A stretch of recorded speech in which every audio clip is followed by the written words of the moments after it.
Hello. कोई ऐसा student है जो लास्ट लेक्चर नहीं करके आया है? सारे बच्चे प्रेजेंट है लास्ट क्लास में? और इनकेस अगर एब्सेंट है तो बैकअप किया रहेगा। ओके। तो बताइए मुझे कि लास्ट क्लास में क्या चीज़ें हम लोगों ने पढ़ी थी। लिंक का है क्लास का। क्या क्या चीज़ें हम लोग पढ़ रहे थे लास्ट लेक्चर के अंदर? तो लास्ट लेक्चर के अंदर हम लोग एलिजिबिलिटी क्राइटेरिया पढ़े थे। ठीक है। वहाँ पे हम लोगों ने बेसिकली दो रेगुलेशन डिस्कस किया था, regulation number 5 as well as regulation number 6। Regulation number 5 basically बात करता है किसकी? डिस्क्वालिफिकेशन की। रेगुलेशन नंबर 6 बात करता है किसकी? एलिजिबिलिटी की।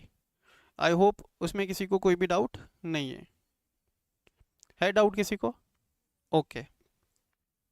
तो बताइए मुझे क्या क्या था eligibility requirements. Regulation number 6(1). 1। Yes. मैंने जिनसे पूछा सिर्फ वो आंसर करेंगे।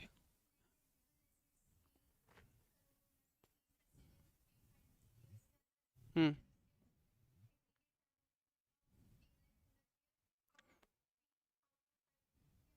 हम्म।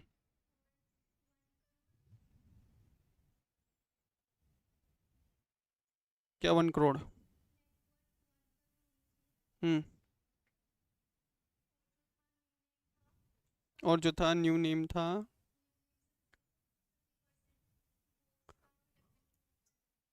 क्या होना चाहिए? In case if the company has change its name in the preceding year then at least 50% of the revenue must come from the new name. तो यहाँ पे नाम चेंज करने के लिए कंपनी कब जाती थी? जब कंपनी अपना बिजनेस एक्टिविटी चेंज करती है। ठीक है। Okay, good morning Kashish. चलिए moving on to the next part. देखिए, मैंने तुम लोगों को जब आज आज भी इंट्रोडक्टरी कुछ कॉन्सेप्ट है अपन लोग डिस्कस करेंगे, आज के बाद हम लोग मेन चैप्टर में मूव करेंगे। क्लियर है? चलिए। और मैंने तुमको बताया था एलिजिबिलिटी क्राइटेरिया में दो रूट था, पहला था प्रॉफिटेबिलिटी रूट, है ना?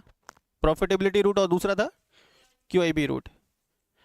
आज के टाइम में जो मैक्सिमम कंपनीज आईपीओ के लिए जाती है वो क्यूआईबी रूट्स में जाती है, क्योंकि तुम देखोगे तो मैक्सिमम जो आईपीओ लेकर के आ रही है कंपनीज वो लॉस मेकिंग कंपनीज है। ठीक है, तो उनके लिए कौन सा रूट, कौन सा मोड?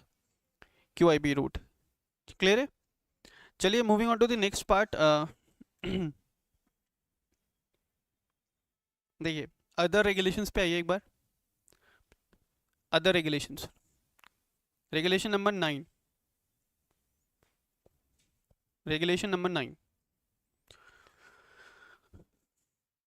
क्या बोल रहा है? An issuer may make an IPO of convertible debt instrument without making a prior public issue of its securities and listed uh, uh, without making a prior public issue of its equity shares and listing, provided company has not defaulted in the payment of principal or interest for a period of 6 months।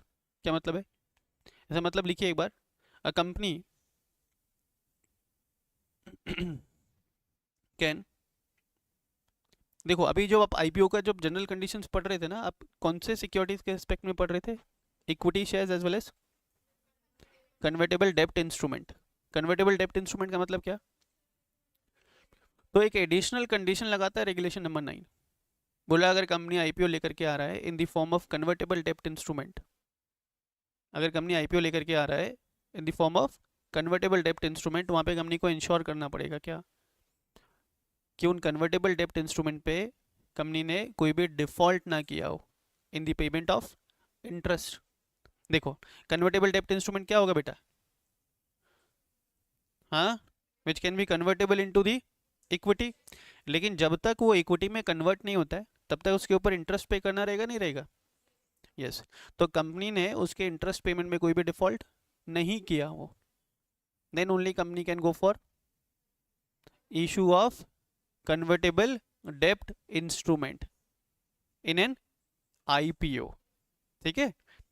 अच्छा, default कब नहीं किया हो? In the last 6 months. 6 months कहाँ से बेटा? From the date of making the offer. Is it clear? Okay. Then regulation number 49। Regulation number 49 बोलते हैं An issuer can make allotment pursuant to public issue if the number of prospective allottees is less than, cannot make is less than 1000. इसका मतलब कि अगर company क्या करने के लिए जा रहा है, as per SEBI ICDR public issue करने के लिए जा रहा है, तो नंबर ऑफ अलॉटीज मिनिमम कितने होनी चाहिए, मिनिमम नंबर ऑफ अलॉटीज कितने होने चाहिए 1000. तो यहाँ पे एक लाइन लिख लो, minimum number of allottees in case of an in case of an public issue. Hey, where's your notes? Okay. Minimum number of allottees in case of public issue shall be 1000.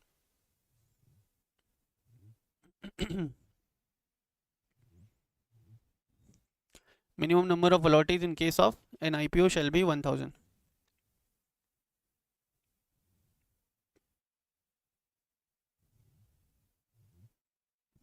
ठीक है, done. Regulation number 5(2) को अभी skip करो for the time being. Regulation number 5(2) को अभी skip करोगे.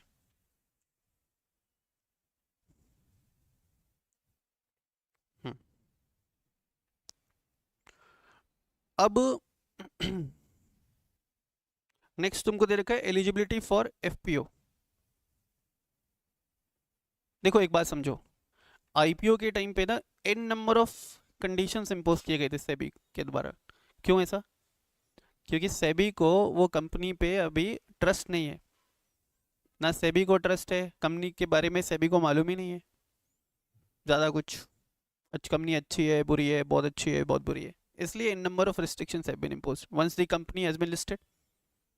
ठीक है, कंपनी बिजनेस कर रही है, कंप्लाइंसेस कर रही है, सेबी को आइडिया लग चुका है किसके बारे में, तो एफपीओ के टाइम पे रिस्ट्रिक्शंस कम रहेंगे.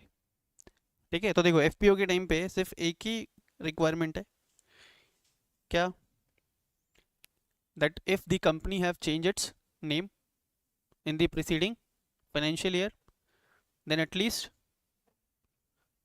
at least 50% of the revenue must come from the new name. तो देखो ना, ये कंडीशन भी कब एप्लीकेबल होगा बेटा, ये कंडीशन भी कब एप्लीकेबल होगा, अगर कंपनी ने नाम चेंज किया है तो सर आप ऐसा बोलो ना कि अगर कंपनी एफपीओ लेकर के आ रही है and if the company has not change its name in the preceding financial year, तो उसके लिए कोई भी एलिजिबिलिटी क्राइटेरिया नहीं है. Company can directly go for FPO. Is it clear? चलिए आगे बढ़ जाएं.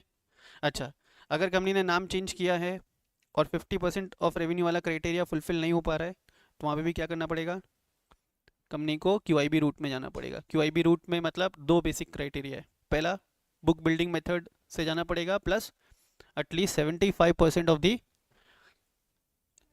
Net offer to public must be allocated to QIBs.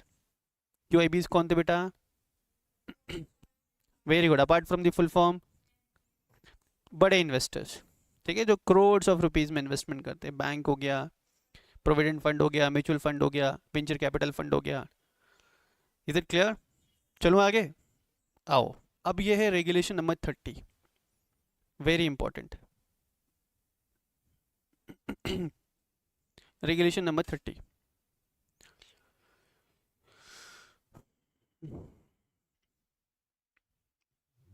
देखिए, pricing in public issue and differential pricing. देखिए, मैंने आपको सिखाया था पिछले क्लासेस के अंदर, क्या सिखाया था कि company in order to decide the price of securities, company के पास दो ऑप्शन है. पहला ऑप्शन है they can go for fix price method, है ना, first they can go for fix price method and दूसरा they can go for book building method. ठीक है, नॉर्मली क्या फॉलो किया जाता है बेटा, बुक बिल्डिंग मेथड. ठीक है, अब मैं तुमको सिखा रहा हूँ. देखो, फिक्स प्राइस मेथड में भी एक प्राइस डिसाइड हुआ था एंड बुक बिल्डिंग मेथड में भी एक कट ऑफ प्राइस निकाला गया था on the basis of bidding received from the investors. हाँ या ना? देखो, कितने कैटेगरी ऑफ इन्वेस्टर्स थे, कितने कैटेगरी ऑफ इन्वेस्टर्स थे? Net offer to public, net offer to public, NOTP, कितने कैटेगरी ऑफ इन्वेस्टर्स निकाले थे मैंने? 3 निकाले थे, ठीक है। पहला कौन सा था? जोर से बोलो। RII, रिटेल इंडिविजुअल इन्वेस्टर्स, ठीक है। इसमें कौन आते हैं? Who makes an application up to 2 lakhs। देखो सेबी ICDR पढ़ रहे हो ना, कुछ भी भूलना मना है। Is it clear? हाँ। RII कितना? Who invest up to an amount of rupees 2 lakhs। Don't turn the pages. दूसरा कौन था? NII में कौन बताया था मैं? NII में कौन आते हैं? High net worth individuals, non institutional है, तो इंडिविजुअल की बात कर रहे हैं, पर वो हमारे जैसे इंडिविजुअल्स नहीं है, वो अमीर लोग हैं, ठीक है। हमारे जैसे लोग कहाँ आते हैं यहाँ पे? RII, गरीब लोग। और तीसरा कौन? QIBs, बताया था ऐसे, ठीक। एक्चुअली सेबी को ना इन लोगों से प्यार है, जबकि प्यार किससे होना चाहिए? ठीक है, लेकिन सेबी को इससे प्यार है। किससे? RII से।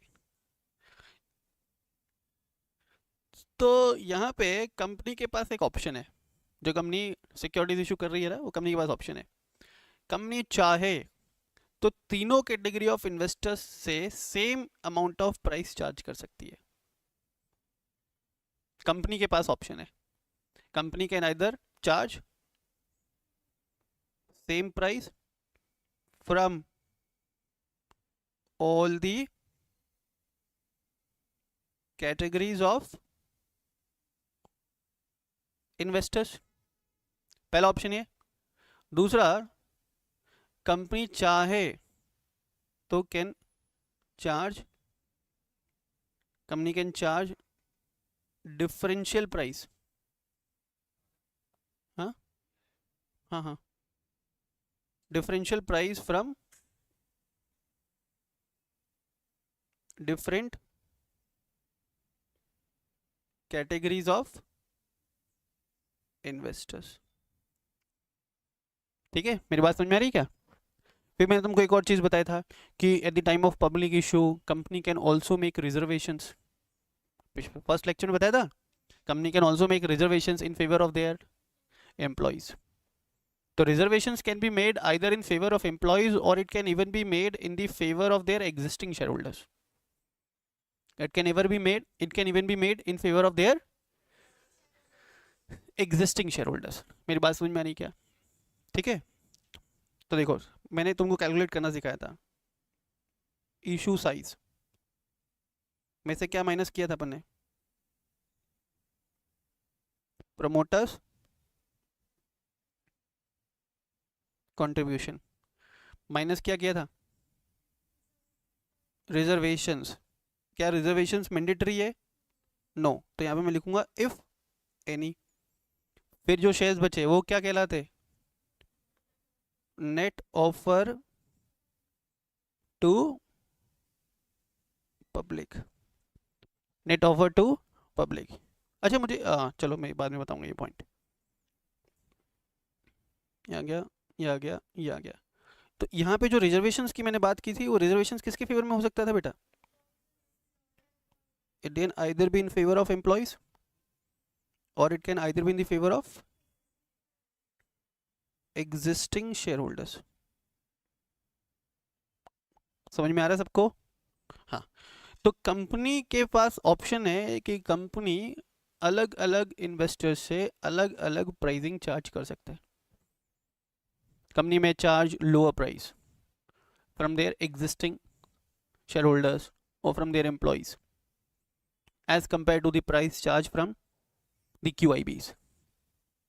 अच्छा मुझे एक बात बताओ, मान लो कि ये मिस्टर X है और ये मिस्टर Y है। जनरली क्या होता है समझना, ये दोनों एक दुकान में गए, जनरल स्टोर पे, ठीक। मिस्टर Y को भी चीनी खरीदना है और X को भी चीनी खरीदना है, ठीक। Y को खरीदना है 1 kg, है ना, एंड सॉरी एक्स को खरीदना है 1 kg और वाई को खरीदना है 100 kg। ठीक, दुकानदार है लेट्स से मिस्टर जेड। तो एक्स ने पहले चीनी का प्राइस पूछा, तो दुकानदार ने बोला कि 45 रुपीज़ पर kg। वाई ने भी रेट पूछा, तो दुकानदार ने पूछा कि कितना क्वांटिटी चाहिए, बोलता 100 किलो। तो जनरल टेंडेंसी क्या होता है, वाई ने बोला कि 100 किलो खरीदना है, बताओ क्या प्राइस लगाओगे। दुकान वाला क्या 45 रुपये लगाएगा, नहीं, ज़्यादा क्वांटिटी खरीद रहे हैं ना, तो जो ज़्यादा क्वांटिटी खरीदता है उसको अपन क्या करते हैं, लाइक लोअर प्राइस ही ऑफर करते हैं, कुछ डिस्काउंट देते हैं। हाँ या ना, ये जनरल टेंडेंसी है ना। पर ये जो जनरल टेंडेंसी है वो यहाँ पे एप्लीकेबल नहीं होगा।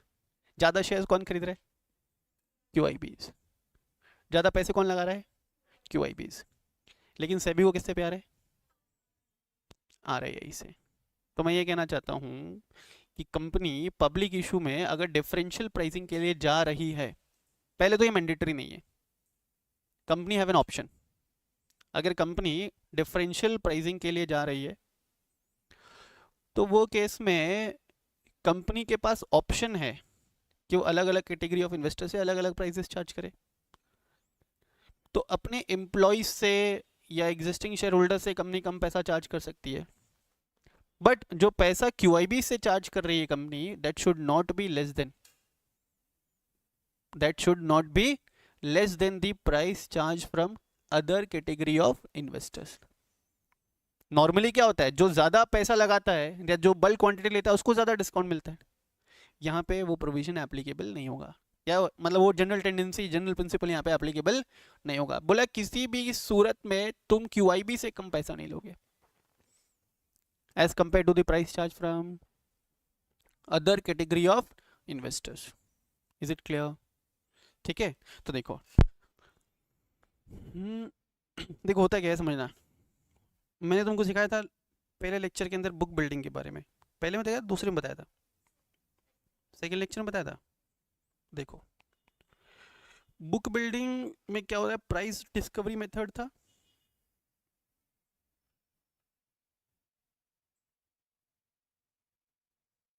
ठीक है, it was price discovery method. अगर कंपनी बुक बिल्डिंग के लिए जाती है ना, तो यहाँ पे जो QIB वाला पोर्शन है उनकी बुक बिल्डिंग कंप्लीट हो जाएगी एक दिन पहले, उनकी बुक बिल्डिंग कंप्लीट हो जाएगी, मतलब उनके केस में प्राइस डिटर्मिनेशन हो जाएगा एक दिन पहले as compare to other category of investors. मेरी बात समझ में आ रही है क्या? मान लो कि बुक बिल्डिंग हुआ और बुक बिल्डिंग में QIB के लिए जो कट ऑफ प्राइस निकला वो निकला लेट से 125 रुपये। क्या निकला? 125 रुपये। तब अगले दिन जब कट ऑफ प्राइस निकालेगी कंपनी, तो प्राइस किससे कम नहीं हो सकता है, 125 से कम नहीं हो सकता। मान लो कि नेक्स्ट डे कंपनी ने प्राइस निकाला, वो निकलता है 132।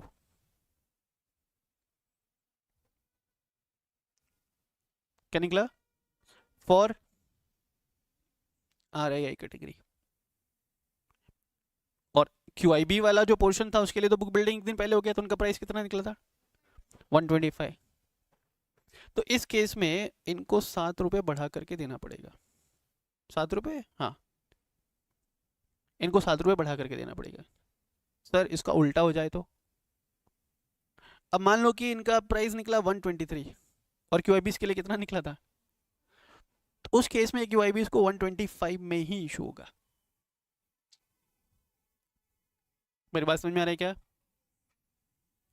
कहने का मतलब कि company can charge different prices from the different category of investors provided the price charge from QIBs। यहाँ पे एक और टर्म आएगा एंकर इन्वेस्टर, यहाँ पे एक और टर्म आएगा अभी थोड़ी देर में, anchor investors. provided the price charge from the anchor investors or price charge from the QIBs must not be less than the price charge from other category of investors। Sir अभी anchor investors कौन होते हैं? देखिए anchor investor, तो नाम से क्या पता चलता है? Anchor.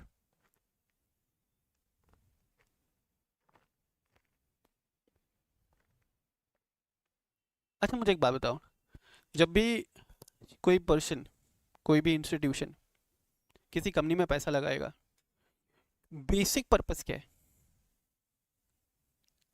To get the profit. पैसा शॉर्ट टर्म के लिए लगाया जा सकता है, लॉन्ग टर्म के लिए लगाया जा सकता है ना? तो जो नॉर्मल टेंडेंसी रहता है ना, वो होता है to invest the money for short term.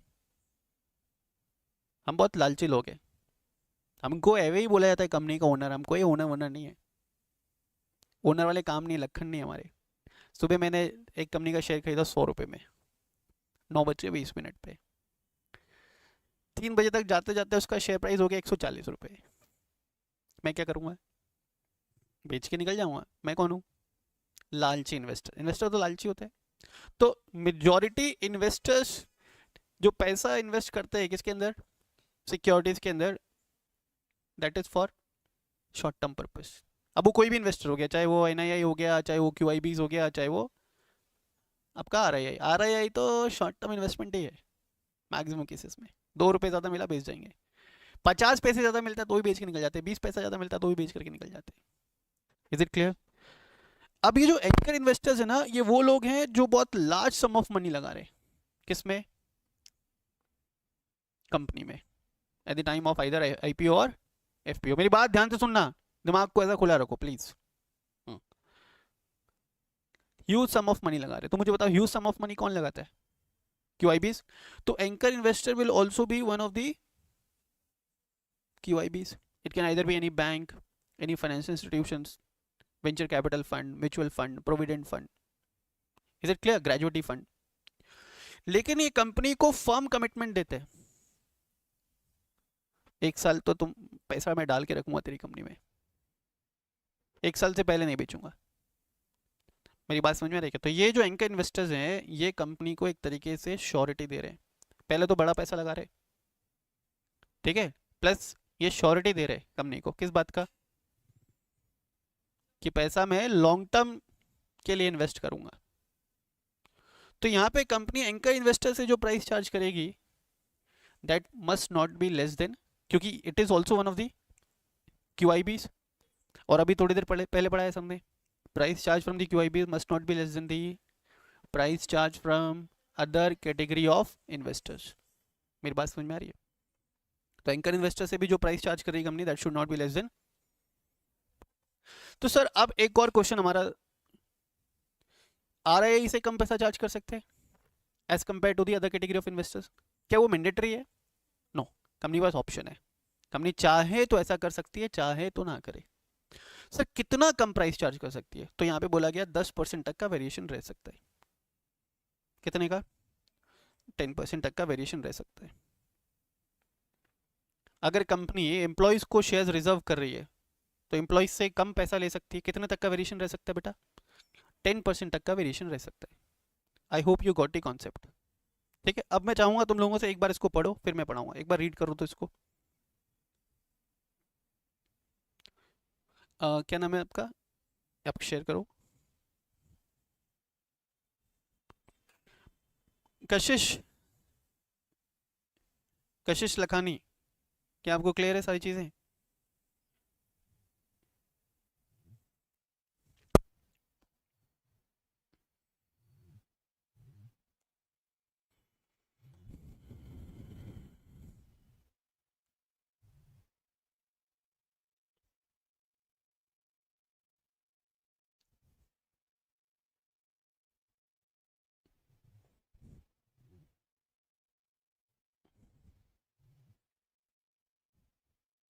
Okay.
Done.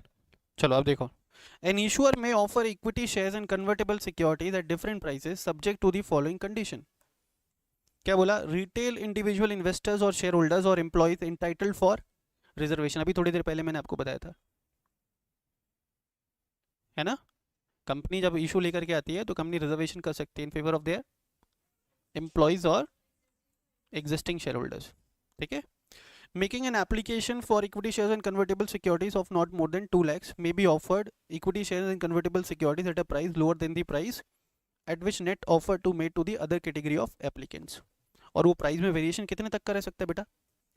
मान लो कि अगर दूसरे कैटेगरी ऑफ इन्वेस्टर्स को 100 रुपये दिया तो एम्प्लॉइज को 95 में देंगे, चलेगा क्या? चलेगा ना? मैक्सिमम वेरिएशन 10% का रह सकता है। Is it clear? चलो आगे।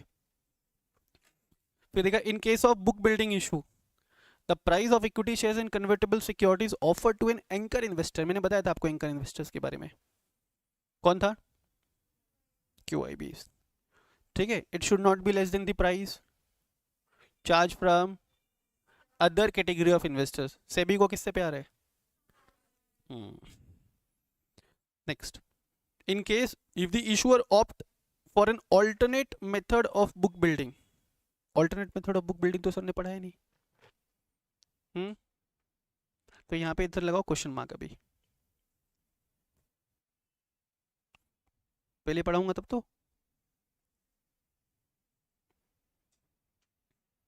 ठीक है? अभी के लिए समझो, कंपनी डिफरेंशियल प्राइसिंग चार्ज कर सकता है from different category of investors, ठीक है? एम्प्लॉयज से, शेयर होल्डर्स से, एग्जिस्टिंग शेयर होल्डर से कम प्राइस चार्ज किया सकता है। कितना कम तक जा सकते हैं? 10% तक।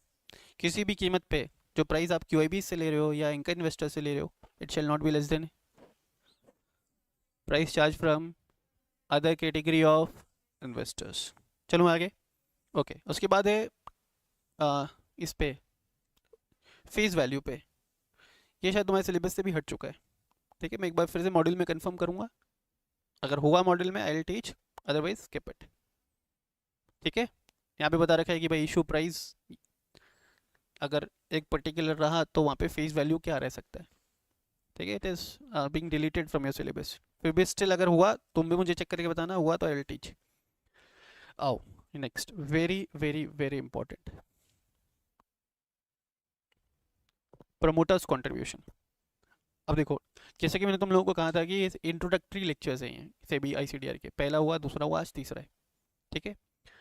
प्रमोटर्स कंट्रीब्यूशन में पढ़ाऊंगा, अभी प्रमोटर्स कंट्रीब्यूशन में वापस पढ़ाऊंगा आपको जब मॉड्यूल रेफर कराऊंगा, ठीक है? अभी सिर्फ आपको ओवरव्यू दिया जा रहा है सारे कंसेप्ट का, क्योंकि इसमें एक चीज़ मेंशन नहीं है। क्या मेंशन नहीं है? तो वो आपके मॉड्यूल में है, सिक्योरिटीज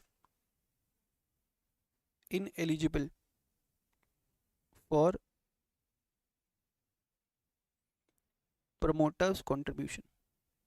एक एक्स्ट्रा पार्ट है रेगुलेशन का जो आपको यहाँ पे नोट्स में गिवन नहीं है, but it is given in module. तो जब अपन मॉड्यूल खोलेंगे आई विल टीच। क्लियर सबको? चलिए देखिए, अब प्रमोटर्स कंट्रीब्यूशन क्यों, पहले तो ये क्वेश्चन उठना चाहिए कि sir why promoters contribution? Promoters contribution का मतलब, प्रमोटर्स कंट्रीब्यूशन का मतलब कि प्रमोटर्स को up to certain extent amount invest करना पड़ेगा into the capital of the company, into the capital of the company. बहुत सीधा सा फंडा है। मेरे को एक बिजनेस स्टार्ट करना है, बिजनेस स्टार्ट करने के लिए मुझे 20 लाख रुपए चाहिए, तो मैं रोज सब बच्चों को मोटिवेट करता हूँ कि मेरे बिजनेस में इन्वेस्ट करो, मेरे बिजनेस में इन्वेस्ट करो, मेरे बिजनेस में इन्वेस्ट करो। बच्चों ने 20 लाख रुपए इन्वेस्ट किया, वो 20 लाख से मैंने बिजनेस किया, बिजनेस फेल हो गया, ठीक? किसका पैसा डूबेगा? बच्चों का। बच्चे कौन थे यहाँ पे? इन्वेस्टर्स। मेरा पैसा लगा था क्या? तो मेरा पैसा डूबेगा क्या? जब मेरा पैसा लगा ही नहीं था तो डूबेगा कैसे? तो होता है ना कि जब तक किसी चीज में आपका पैसा नहीं लगाओ ना, तब तक आपका इंटरेस्ट अलाइन नहीं हो पाता। आज मान लो कि तुम ये क्लासेस ले रहे हो फीस डिपॉजिट करा करके, अगर तुम्हारे लिए क्लासेस फ्री की होती तो तुम आते नहीं आते, पढ़ते नहीं पढ़ते, कोई फर्क नहीं पड़ता तुमको। Is it clear? तुमसे फीस लिया गया इसलिए शायद तुम आ रहे हो, ठीक, रोज। तो जिस बिजनेस में हमारा पैसा नहीं लगा है, जिस बिजनेस में हमारा, तो उस बिजनेस के साथ हमारा इंटरेस्ट अलाइन करना इज डिफिकल्ट प्रपोजिशन। मान लो कि एक बहुत बड़ी कंपनी है जहाँ पे प्रमोटर्स ने पैसा ही नहीं लगा रखा है, तो अगर डूबेगी भी तो प्रमोटर्स को कोई फर्क पड़ने वाला है क्या? नहीं। तो there is a great chances that promoters may make reckless investment. Reckless investment समझते हो? जबरदस्ती कहीं भी पैसा लगा दिया। प्रमोटर्स में exercise negligence, poor decision making, क्योंकि उनको तो कुछ पड़ी नहीं है ना। मेरी बात समझ में ना? प्रमोटर्स बोलेगा ना मेरे बाप का क्या जाता है, ठीक है, उसका तो एक भी रुपए ऐसा ना हो, इसलिए ये प्रोविजन, ये रेगुलेशन। Is it clear? ठीक है, देखिए, the promoters minimum contribution varies from case to case. The promoter of the issuer are required to contribute in the public issue as follows. अगर कंपनी आईपीओ लेकर के आ रही है, IPO कौन लेकर के आते हैं हमेशा? हाँ, अनलिस्टेड कंपनी। तो बोला आईपीओ के केस में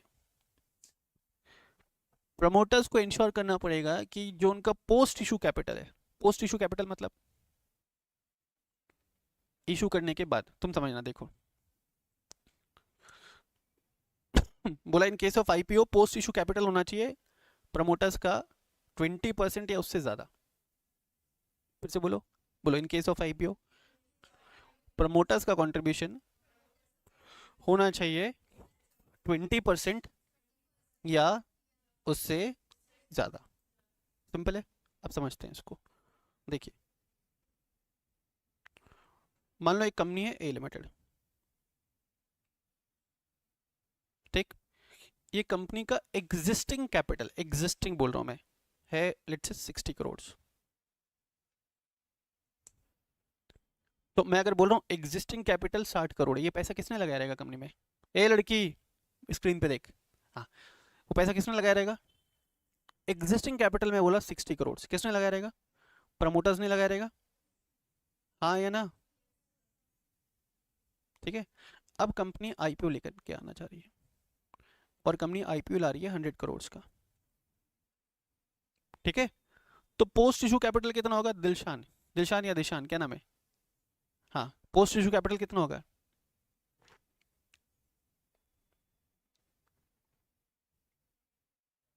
पोस्ट इशू कैपिटल कितना है कंपनी का? मैं आपको सिर्फ इतना पूछ रहा हूँ।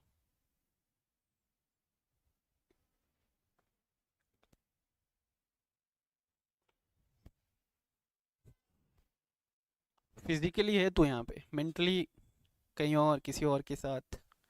देख, पोस्ट इशू कैपिटल इज, भाई एग्जिस्टिंग 60 था, 100 और इशू किया, तो इशू करने के बाद 160 करोड़, ये कंपनी का क्या आ गया?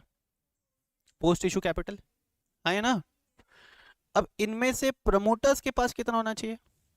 कम से कम 20%। तो बताओ 160 करोड़ का 20% कितना होता है? 32 करोड़ होता है। प्रमोटर्स ने ऑलरेडी कितना इन्वेस्ट कर रखा है? 60 करोड़। तो क्या आईपीओ के टाइम पे प्रमोटर्स को कोई एडिशनल शेयर्स लेने का रिक्वायरमेंट है? हाँ या ना?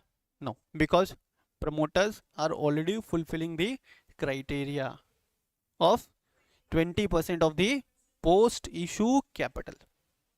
Promoters are already fulfilling the criteria of 20% of the post issue capital. कोई दिक्कत? चलो एक और एग्जांपल देता हूँ, कोई बेवकूफ़ी होगा जिसको नहीं आएगा। अब एक कंपनी है XYZ लिमिटेड, ये कंपनी का एग्जिस्टिंग कैपिटल है 12 करोड़, ठीक है। तो ये 12 करोड़ किसने लगाए रहेंगे बेटा? पब्लिक से लिया नहीं, तो पैसा कौन लगाएगा? प्रमोटर। अब कंपनी आईपीओ लेकर के आ रही है 500 करोड़ का, तो मैं तुमसे पूछता हूं कि आईपीओ के टाइम पे प्रमोटर्स को कितने रुपए के शेयर्स लेने पड़ेंगे? और कितने रुपए के शेयर्स और लेने पड़ेंगे?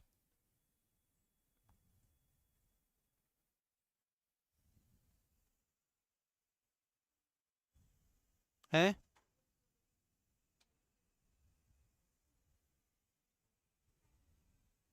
क्या बेटा? 90।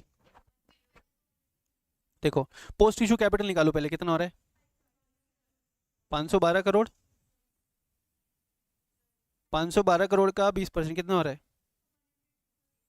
102 करोड़ हो रहा है। ठीक है, तो इतना प्रमोटर्स का होना चाहिए, कितने में से? बोला 512 करोड़ में से कम 102 करोड़ किसका होना चाहिए? प्रमोटर्स का होना चाहिए। 512 करोड़ में से कम 102 करोड़ किसके पास? प्रमोटर्स के पास। प्रमोटर्स के पास ऑलरेडी कितना है? तो भाई ये आईपीओ के टाइम पे उनको एडिशनल 90 करोड़ के शेयर्स और लेने पड़ेंगे, या 90 करोड़ एडिशनल और इन्वेस्ट करने पड़ेंगे eight the time of IPO. आया समझ में सबको?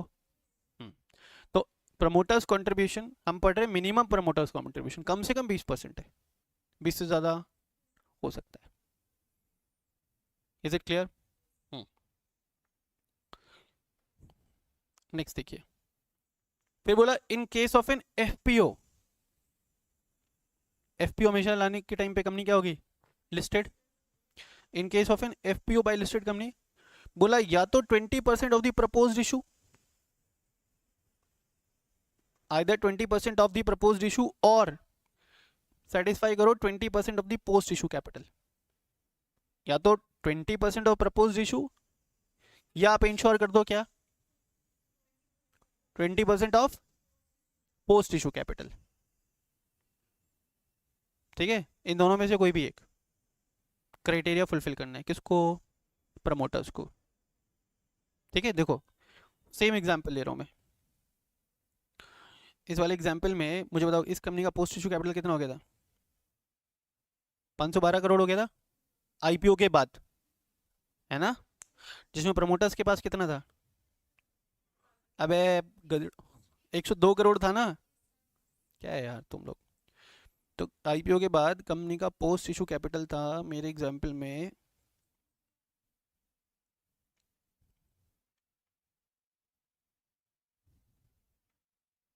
Post issue capital was 512 crore, out of which promoters के पास कितना था? 102 करोड़। ठीक है, कोई दिक्कत? स्क्रीन पे देखना, रागिनी मैडम। कंपनी अब एफपीओ लेकर के आ रही है, लेट से 4000 करोड़ का। कंपनी एफपीओ लेकर के आ रही है 4000 करोड़ का। तो अब मुझे कैलकुलेट करके बताओ प्रमोटर्स को कितना कंट्रीब्यूट करना है?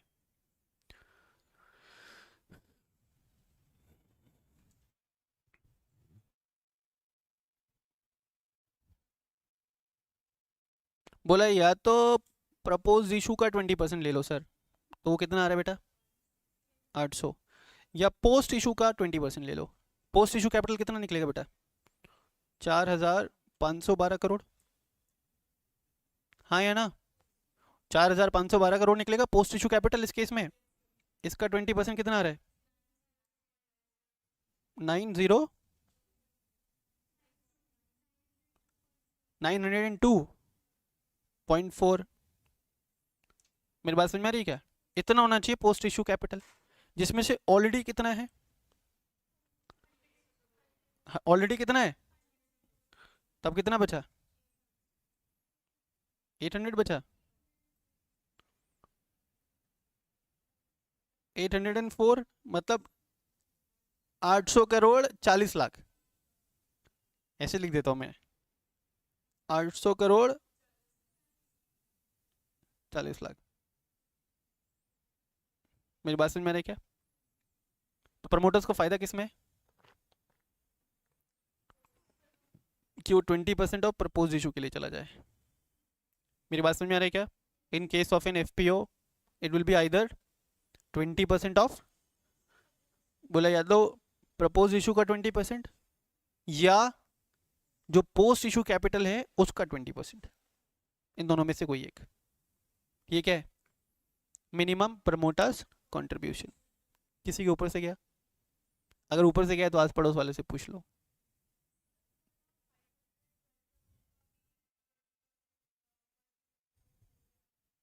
अच्छा ये 102.4 आ रहा था, ठीक है, तो फिर यहाँ पे तो इक्वेशन बराबर हो गया, चाहे आप इधर से कान पकड़ लो चाहे आप इधर से पकड़ लो, कोई दिक्कत? ओके चलो एक और एग्जांपल करा देता हूँ, ठीक है। कंपनी का एग्जिस्टिंग कैपिटल इज 65 करोड़, किसने लगाए रहेंगे? प्रमोटर्स ने, ठीक है। अब कंपनी आईपीओ लेकर के आ रही है ऑफ 225 करोड़, 225 करोड़, तो बताओ कितना अमाउंट प्रमोटर्स को कंट्रीब्यूट करना पड़ेगा टुवर्ड्स मिनिमम कंट्रीब्यूशन? बताइए। पोस्ट इशू कैपिटल कितना आ रहा है बच्चों? 290, तो post issue capital is 290 crore. इसका कितना होना चाहिए बच्चों? That will B 58 crore. लेकिन प्रमोटर्स ने ऑलरेडी कितना लगा रखा है? ऑलरेडी 65 करोड़ लगा रखा है। तो इस केस में मिनिमम प्रमोटर्स कंट्रीब्यूशन वाला criteria is fulfilled. Minimum promoters contribution वाला क्राइटेरिया इज फुलफिल्ड। अब मान लो कि कंपनी एफपीओ लेकर के आ रही है ऑफ 748 करोड़। अब मुझे बताओ प्रमोटर्स को कितना देना है?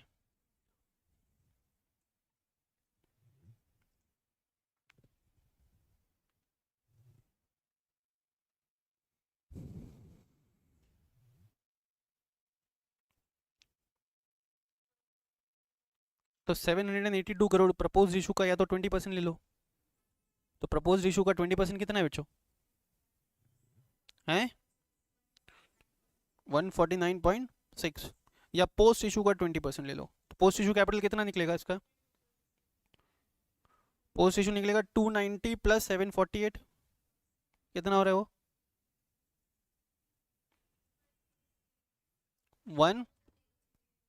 11038, है ना। इसका 20%,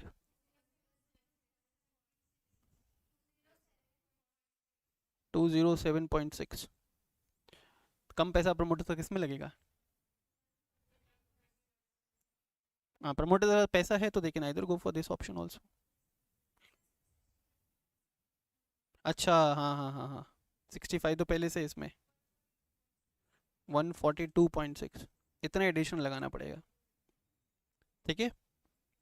तो डिपेंड करता है प्रमोटर्स के ऊपर, they can either go for 20% of the proposed issue और 20% of the post issue capital. मेरी बात समझ में आ रही है यहाँ तक? चलो आगे आगे बढ़ते हैं। नेक्स्ट है इन case of composite issue. In case of, अब कंपोजिट इशू क्या होता है? कंपोजिट वर्ड का मतलब क्या होता है?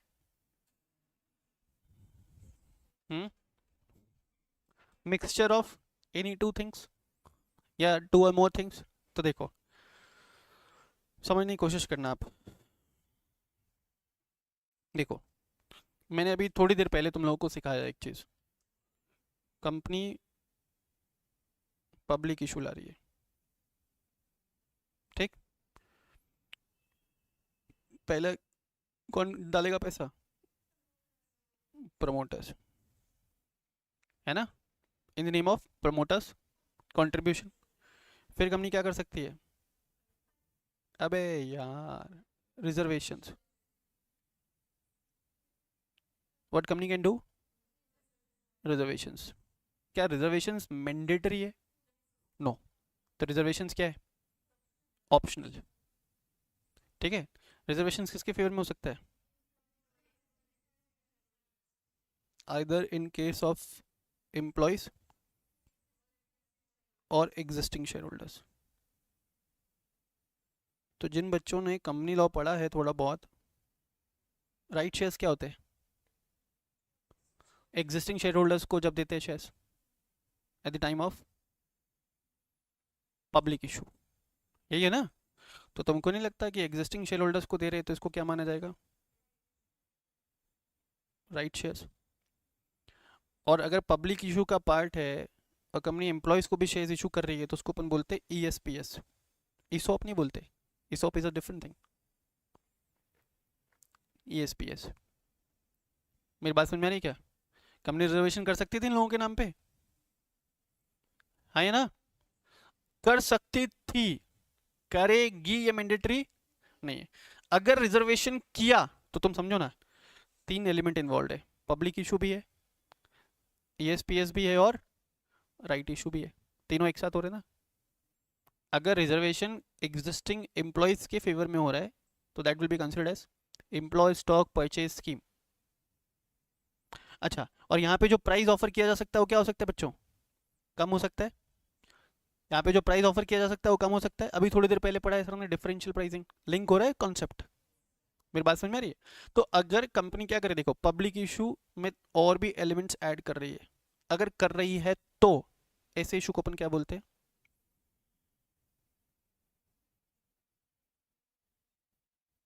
Composite issue. ऐसे एलिमेंट्स को क्या बोलते हैं? Composite issue. Is it clear? तो बोला कॉम्पोजिट इशू में जब आप प्रमोटर्स का कंट्रीब्यूशन कैलकुलेट करोगे तो ये जो एडिशंस कंपनी ने किया है ना, इन शेयर्स को माइनस कर देना। देखिए 20% of the proposed issue or ensure 20% of the post issue capital excluding what? Right issue components, excluding right issue components। देखना यहाँ पे एक बार, ये कंसेप्ट समझ में आया तुमको? पहले ये लिखो एक बार, फिर एक एग्जांपल देता हूँ। कॉम्पोजिट इशू कब पॉसिबल है? जब कंपनी पब्लिक इशू के टाइम पे रिजर्वेशंस करे, either in favour of their employees और in favour of their existing shareholders. Please do it.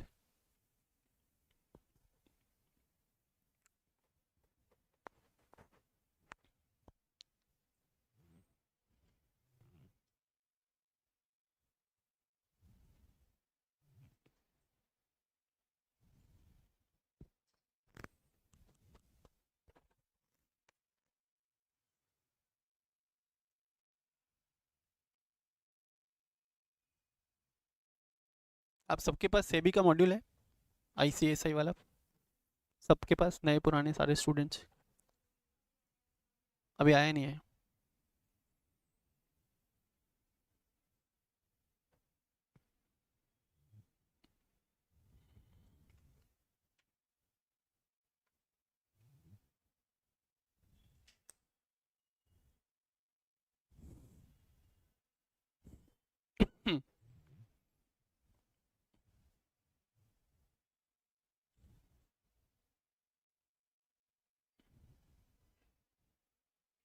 बोलो डन सबको?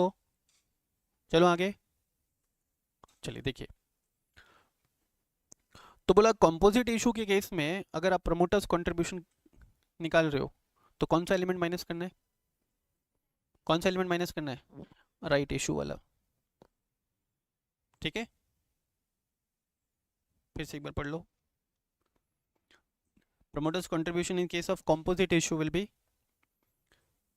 20% or more of the proposed issue or ensure 20% or more post issue capital excluding the right issue component। ठीक है, अब समझना। मान लो कि company existing capital है company का, existing capital after IPO, let's say it is 200 crores। ठीक है, एग्जिस्टिंग कैपिटल आफ्टर IPO कितना है? 200 करोड़। इसमें प्रमोटर्स होल्डिंग है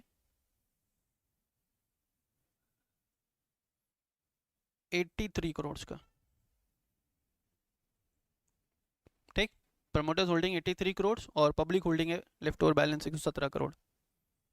ये इक्वेशन है आफ्टर आईपीओ। ठीक, अब कंपनी ना एफपीओ लेकर के आ रही है। एफपीओ ला रही है 500 करोड़ का। एफपीओ ला रही है कंपनी कितने का? 500 करोड़ का। और वहां पे कंपनी रिजर्वेशंस कर रही है इन favour of existing share holders. Right shares issue कर रही है कंपनी 60 करोड़ के। राइट शेयर्स इशू कर रही है कंपनी कितने के? 60 करोड़ के, 60 करोड़ के। तो आप मुझे यहाँ पे प्रमोटर्स कंट्रीब्यूशन कैलकुलेट करके बताओ।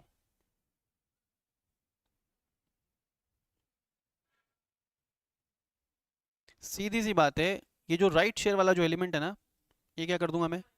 माइनस कर दूंगा। तो मैं प्रमोटर्स कंट्रीब्यूशन कैलकुलेशन के लिए कितना अमाउंट लूंगा? 440 करोड़। तो either it will B 88 crore, 20% of the proposed issue. और पोस्ट इशू का, पोस्ट इशू कितना हो रहा है बेटा? तो 500 प्लस 200, 700 करोड़ हो रहा है। राइट शेयर एलिमेंट कितना है? 60। तो कितना हो गया? 640 करोड़। 640 करोड़ का कितना? 20%। तो कितना हो गया? 128 करोड़। 128 करोड़ में से ऑलरेडी कितना लगा रखा है प्रमोटर्स ने? 83 करोड़। तो कितना आ रहा है? 45 करोड़। सबको अच्छे से समझ में आ गया होगा? Please copy this example.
बोलिए। डन। तो चलिए, प्रमोटर्स कंट्रीब्यूशन निकालना आ गया आपको। इन case of IPO it should be at least 20% of the post issue capital. In case of FPO it will be either 20% of the proposed issue or 20% of the post issue capital. In case of composite issue का जब company public issue ला रही है along with right shares issue, तो composite issue के case में it will be either 20% of the proposed issue or 20% of the post issue capital excluding the right shares element. Hello, एक बार module पे आ जाओ। Page number है 236। सबके पास module है ना? ओके, देखिए, promoters contribution in case of IPO कितना बताया अभी थोड़ी देर पहले?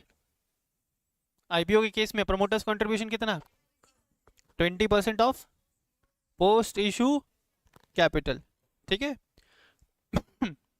However, in case the post issue share holding of the promoter is less than 20%। Sir काफी बार ऐसा भी हो सकता है ना कि प्रमोटर्स के पास एडिक्वेट सम अवेलेबल नहीं है। 20% तक का मेंटेन करने के लिए उनके पास क्या नहीं है?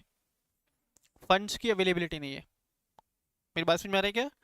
तो बोला in case the post issue share holding of the promoter is less than 20% IPO के टाइम पे, एआईएफ और foreign venture capital investors, scheduled commercial banks, PFI और insurance company registered with IRDA.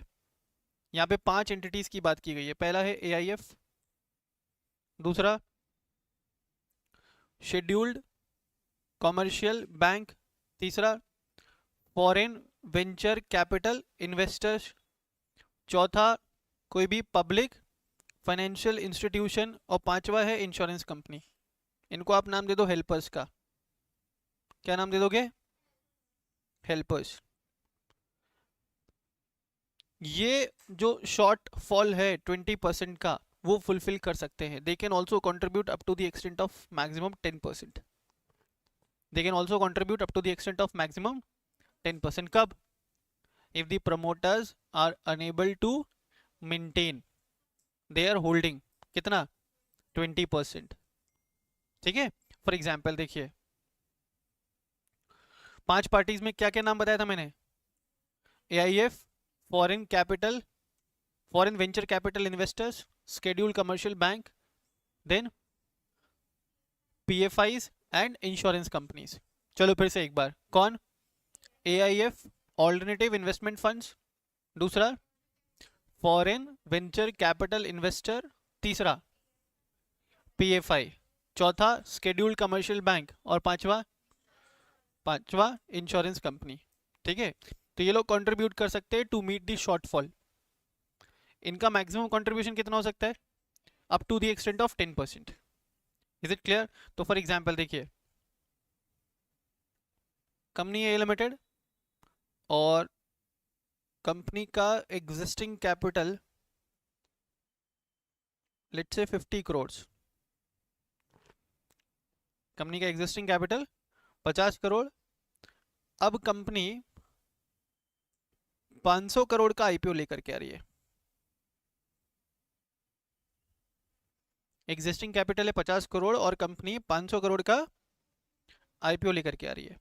मुझे बताओ प्रमोटर्स को कितना कंट्रीब्यूट करना पड़ेगा in order to fulfil their requirements of promoter contribution? Promoters को कितना डालना पड़ेगा पैसा?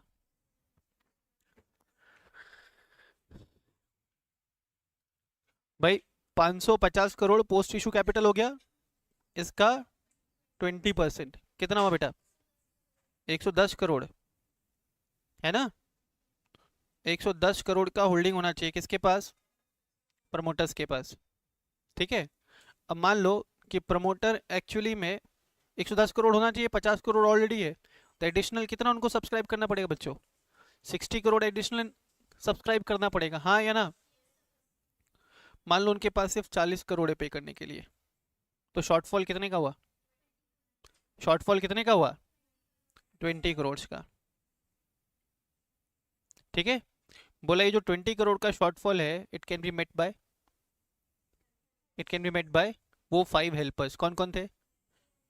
हाँ, AIF alternative investment funds, then foreign venture capital investor, scheduled commercial bank, public financial institutions, और insurance company which are duly registered with IRDA। Is it clear? ये point clear है सबको? ओके, चलो आगे बढ़ते। नॉन एप्लीकेबिलिटी किसका? Non applicability of promoters contribution. बोला कौन कौन से केस में प्रमोटर्स को कंट्रीब्यूट नहीं करना पड़ेगा?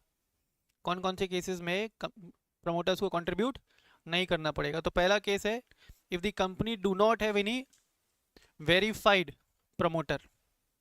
If the company do not have any verified बोल लो या आइडेंटिफिएबल प्रमोटर्स, मतलब कंपनी का प्रमोटर कौन है पता ही नहीं चल पा रहा है।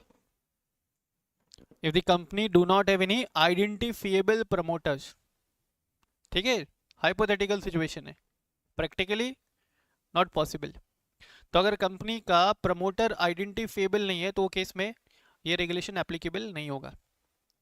हम लोग क्या पढ़ रहे हैं? Non applicability of promoters contribution. पहला case, if the company do not have any identifiable promoter. ये एसी ऑन कर दोगे? ठीक। कौन से केस में? आईपीओ के केस में। एफपीओ के केस में 3 चीजें हैं यहां पे, देखिए एफपीओ के केस में 3 चीजें हैं यहां पे।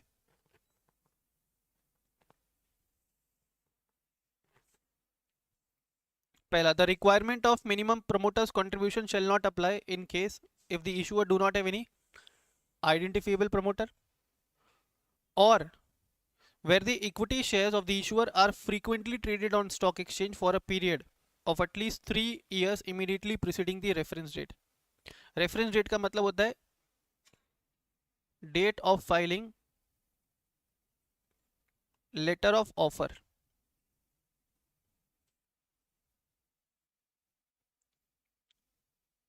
reference date का मतलब क्या? date of filing letter of offer. देखिए अभी आपने क्या पढ़ा थोड़ी देर पहले अबाउट प्रमोटर्स कंट्रीब्यूशन. अभी आप क्या पढ़ रहे हो? Non applicability. ठीक है, तो पहले आपने पढ़ा non applicability in case of IPO. तो आईपीओ में एक ही कंडीशन था क्या?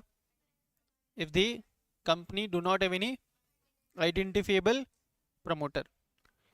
एफपीओ के केस में फॉलोइंग कंडीशंस. पहला बोला if the company do not have any identifiable promoter. If the company do not have any identifiable promoter. दूसरा कंडीशन बोलता है जो कंपनी है ना, इश्यूअर कंपनी, उनके शेयर्स फ्रीक्वेंटली ट्रेडेड शेयर्स होने चाहिए, एक्टिवली ट्रेडेड शेयर्स होने चाहिए. एक्टिवली ट्रेडेड मतलब जिनका उनके शेयर्स का रेगुलर बेसिस पे क्या होना चाहिए? बाइंग और सेलिंग. ठीक है, उन कंपनीज के शेयर, उस कंपनी के शेयर फ्रीक्वेंटली ट्रेडेड होने चाहिए for a period of at least last 3 years from the reference date. Reference date का मतलब क्या है यहाँ पे? Date of filing letter of offer. Letter of offer में क्या होता है? इशू से रिलेटेड सारे terms and conditions. Is it clear? तो जिस दिन company letter of offer file कर रही है वहां से प्रोसीडिंग 3 years में जाकर के आप चेक करोगे whether the shares of the company are actively traded shares. Sorry, whether the shares of the company are actively traded shares. if yes तो वहां पे promoters contribution की requirement नहीं है. क्लियर है? नेक्स्ट देखिए, if the issuer has redressed. redress का मतलब क्या होता है? रिजॉल्व करना.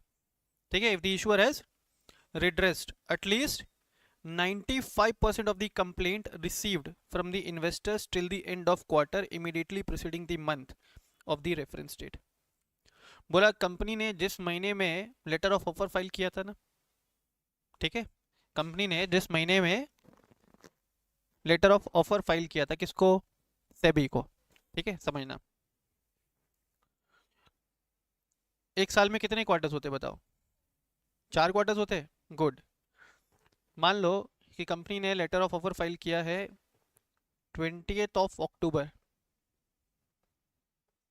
2024 को. कंपनी ने लेटर ऑफ ऑफर फाइल किया है 20th October 2024 को. तो देखो इस फाइनेंशियल ईयर में पहला क्वार्टर चलेगा अप्रैल से जून, है ना. दूसरा चलेगा 1 जुलाई से 30 सितंबर, है ना. तीसरा चलेगा 1 अक्टूबर से 31 दिसंबर. चौथा चलेगा 1 जनवरी से 31 मार्च. तो ये मान लो 20 अक्टूबर रेफरेंस डेट है. तो रेफरेंस डेट वाला महीना कौन सा है? अक्टूबर. बोला इसका जो पिछला क्वार्टर खत्म हुआ है, तो इस महीने से पिछला क्वार्टर कब खत्म हुआ रहेगा? इस डेट से पिछला क्वार्टर कब खत्म हुआ रहेगा? 30 सितंबर. हाँ या ना? ऐसे भोटे जैसे मत बैठे रहो, पार्टिसिपेट करो. ठीक है, नहीं आ रहा तो पूछो. ठीक. हाँ, लास्ट क्वार्टर कब खत्म हुआ रहेगा? 30 सितंबर को. बोला 30 सितंबर तक कंपनी को जितने भी इन्वेस्टर्स ग्रीवेंसेस मिले हैं उनमें से कम 95% ग्रीवेंसेस को कंपनी ने क्या किया हो? रिजॉल्व किया हो, रिड्रेस किया हो. अगर कंपनी ये रिक्वायरमेंट फुलफिल करती है तो वहां पे भी प्रमोटर्स कंट्रीब्यूशन का रिक्वायरमेंट नहीं रहेगा in case of FPO. Is it clear? Okay, चलो.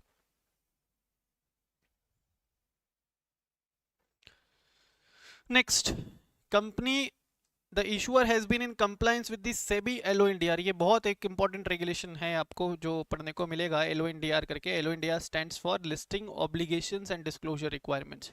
देखो क्या होता है, जब भी कोई कंपनी अपने सिक्योरिटीज को लिस्ट कराती है ना, किसके साथ? स्टॉक एक्सचेंज के साथ, है ना।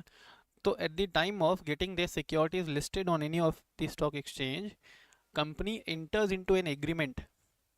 Company enters into an agreement.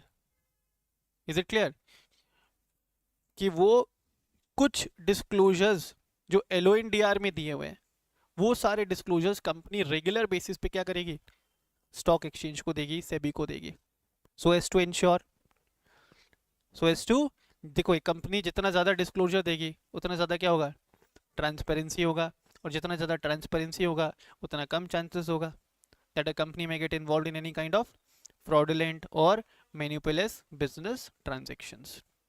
तो अगर बोला गया है कि अगर एक कंपनी ने क्या किया लगातार 3 साल तक, ठीक है, प्रीसीडिंग दी रेफरेंस डेट, लगातार 3 साल तक कंपनी ने क्या किया है?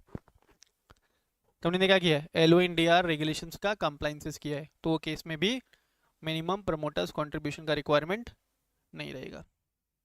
चलो ठीक है, अब हम लोग चेक करते हैं एक बार फिर से कौन कौन से केसेस में मिनिमम प्रमोटर्स कंट्रीब्यूशन का रिक्वायरमेंट नहीं है।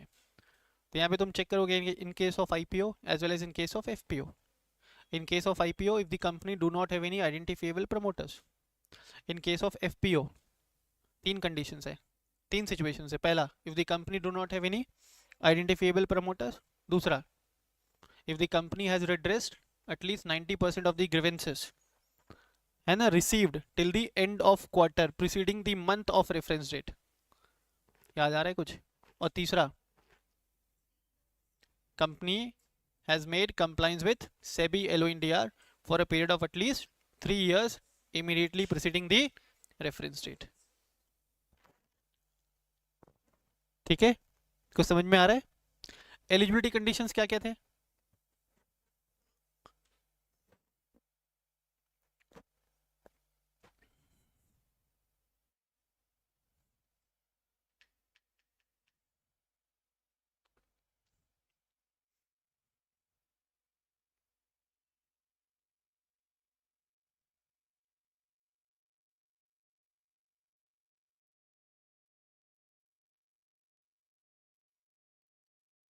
No idea? आपने एक भी लेक्चर रिवाइज नहीं किया है? सबको याद नहीं है?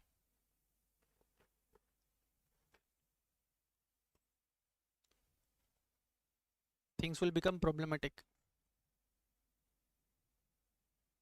तुमको जब ये पढ़ा के खत्म कर दूंगा तुमको लगेगा ओ ये साला ये क्या पढ़ा दिया है इसने। ये क्या चीज़ है, ये क्या चीज़ है, ऐसे ऐसे लगेगा तुम लोगों को अगर तुम लोग रिवाइज नहीं करोगे तो। ठीक है, देखो क्या होता है, कुछ रेगुलेशन जैसे आईसीडीआर हो गया, एलओएनडीआर हो गया, टेक ओवर कोड हो गया। अभी तुम्हारी किस्मत अच्छी है, तुमको यहाँ पे सिर्फ ओवरव्यू दे रखा है आईसीडीआर का, आईसीडीआर इन डिटेल नहीं दे रखा है। बच्चा एग्जीक्यूटिव में पढ़ना स्टार्ट करता है, फाइनल जब खत्म होता है ना तब उसको समझ में आता है। आपके साथ भी ये प्रॉब्लम हो सकती है, आपके साथ ये प्रॉब्लम नहीं हो, इसलिए आपको क्या करना है, सेबी की क्लास हो रही तो रिवाइज तो करना पड़ेगा। दो चीज़ें, सेबी की क्लास हो गई और कंपनी लॉ की क्लास हो गई, यू हैव टू रिवाइज, नहीं तो कुछ भी नहीं आएगा। सिलेबस कंप्लीट हो जाएगा, तुमको कुछ भी आएगा ही नहीं। और प्रॉब्लम क्या मालूम है, सेबी का जैसे तुम क्लास ले रहे हो ना, तो इसके आंसर्स लिखने में भी डिफिकल्टी आता है स्टूडेंट्स को। तुम्हारी तबीयत खराब है, you want to go back to your home, you can go, और अब जाकर के आप रेस्ट करो लाइब्रेरी में, जाओ। फीवर आ रहा है तुमको? हाँ ठीक है, रेस्ट करो या घर से बुला लो किसी को। हाँ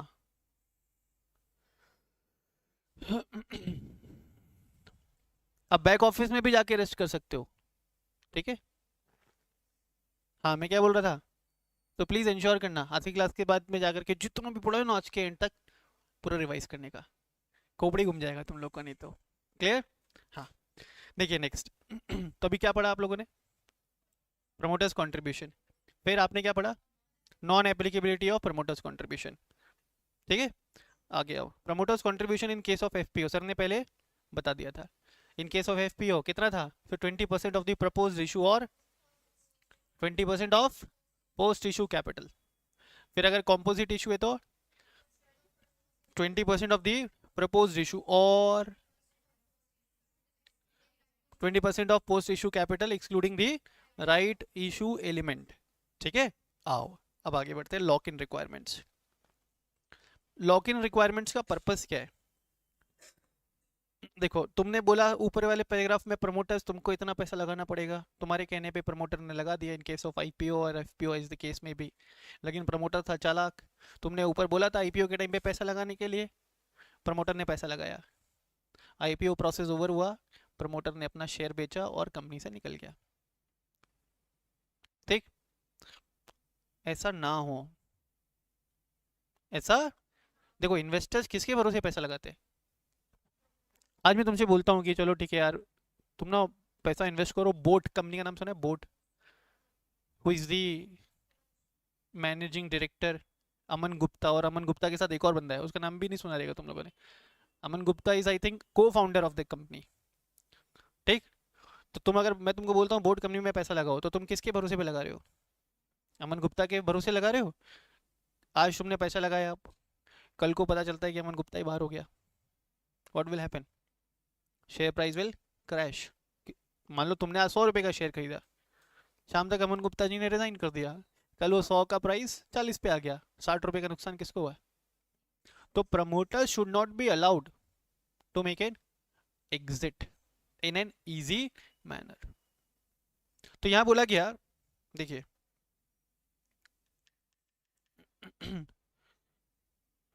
लॉक इन रिक्वायरमेंट्स का मतलब है कि प्रमोटर्स ने जो शेयर्स खरीदा है टुवर्ड्स प्रमोटर्स कंट्रीब्यूशन, प्रमोटर्स उन शेयर्स को बेच नहीं सकता, प्रमोटर्स उन शेयर्स को बेच नहीं सकता।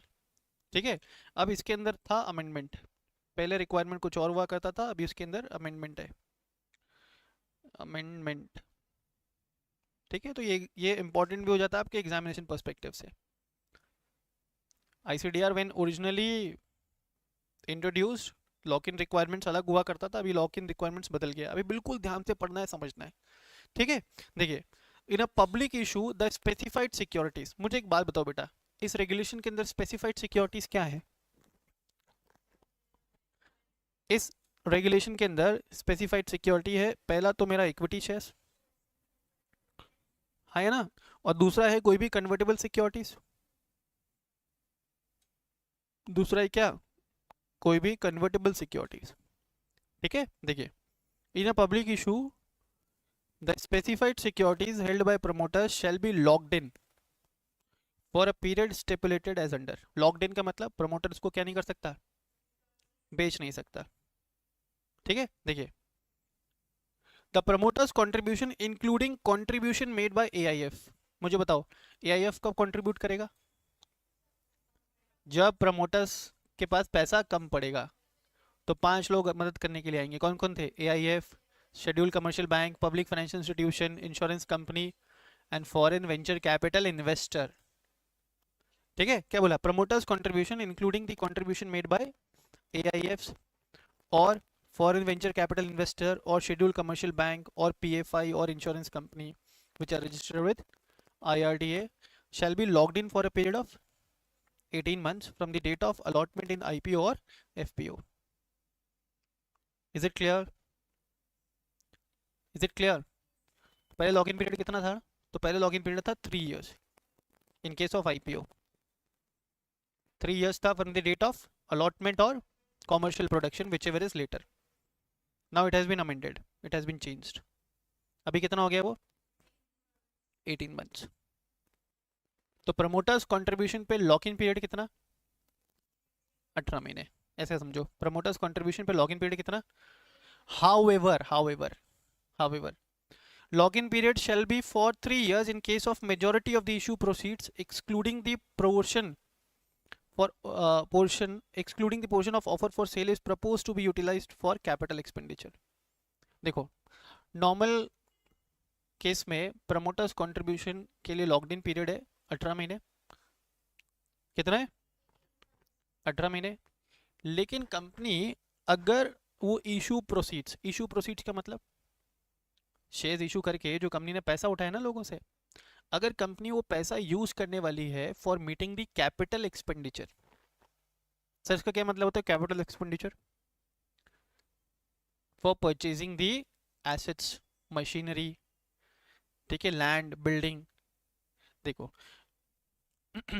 कंपनी पैसा दो पर्पस के लिए उठा सकती है, either for meeting their day to day requirements. ठीक है, मैं दो तरीके से पैसा उठा सकता हूँ अपने बिजनेस को चलाने के लिए। मैंने एक बंदे से 5 करोड़ रुपए लिया इंस्टीट्यूट का बिल्डिंग बनाने के लिए। अभी रेंटेड प्रेमाइसेस में चल रहा है मेरा क्लासेस, मेरे को खुद का बिल्डिंग चाहिए, 5 करोड़ रुपए उठाया, क्या उनसे एक्सपेंडिचर है? कैपिटल है ना। दूसरा केस देखो, मैंने 2 करोड़ रुपए उधार लिए अपने एम्प्लॉयज को सैलरी पे करने के लिए, वो कौन सा एक्सपेंडिचर है? तो यहाँ क्या बोल रहे हैं कि अगर कंपनी ने इशू प्रोसीड्स को यूज करना है किसके लिए? For carrying out the capital expenditure, तो वहां पे promoters contribution will B for 3 years। मेरी बात समझ में आ रहा है क्या?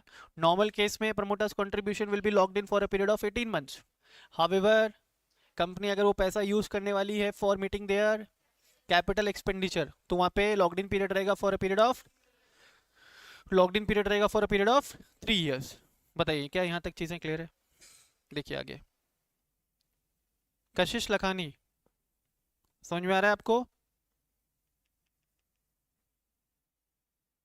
चलो आगे देखो, promoters holding in excess of minimum promoters contribution. Minimum requirement कितना था? 20, है ना। अगर उसके ऊपर कोई एक्सेस में पैसा इन्वेस्ट किया हुआ है, कंट्रीब्यूशन किया हुआ है, promoters holding in excess of minimum promoters contribution shall be locked in for a period of 6 months, है ना, from the date of allotment in case of IPO. तो देखो यहाँ पे एक चीज था, आईपीओ एफपीओ दोनों था, यहाँ पे सिर्फ आईपीओ बोल रहे। तो एक्सेस में अगर पैसा कंट्रीब्यूट किया है प्रमोटर्स ने, और वहां पे अगर एफपीओ वाला केस है, तो कोई भी लॉक इन पीरियड नहीं रहेगा। Is it clear? However lock in period shall be 1 year in case the majority of the issue proceeds excluding the portion of offer for sale proposed to be utilized for capital expenditure। तो देखो इसको तुम इस तरीके से ना इसका एक नोटिंग कर सकते हो।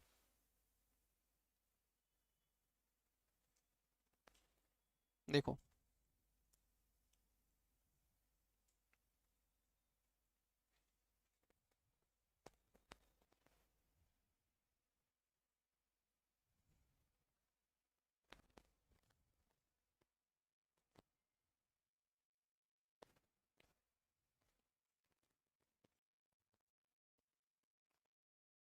Lock in period requirement,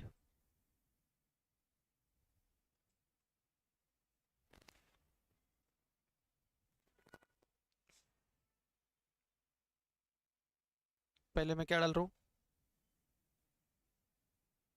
minimum promoters contribution, फिर चाहे वो क्या हो, फिर चाहे वो आईपीओ हो या एफपीओ हो, it will be locked in for 18 months। ठीक है,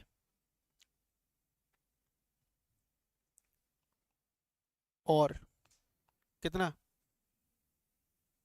3 years। if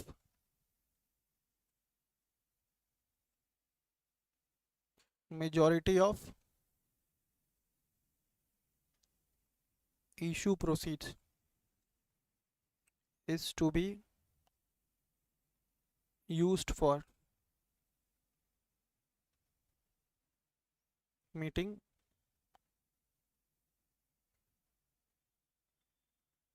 capital expenditure।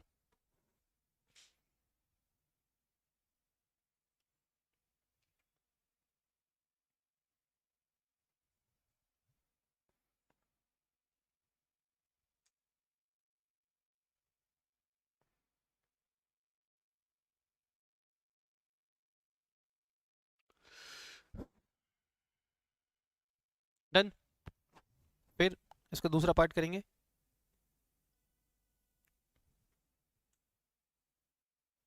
Amount exceeding minimum promoters contribution. तो अगर आईपीओ है तो कितना, 6 मंथ्स है, और अगर एफपीओ है तो no lock in period.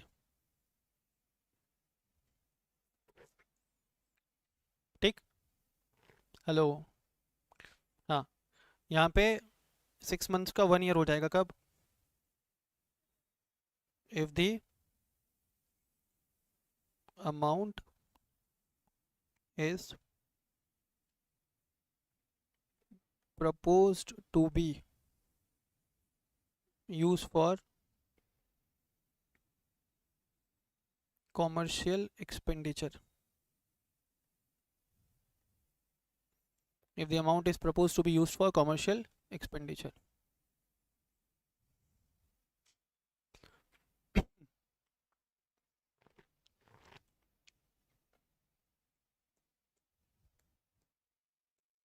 Done.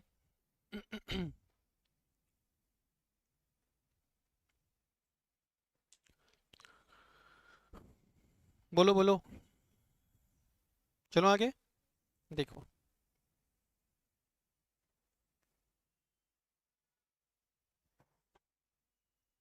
अब यहाँ पे दिया हुआ है इन case of SR equity shares. अब एसआर इक्विटी शेयर्स का मतलब, तो ये लिखो equity shares with special rights.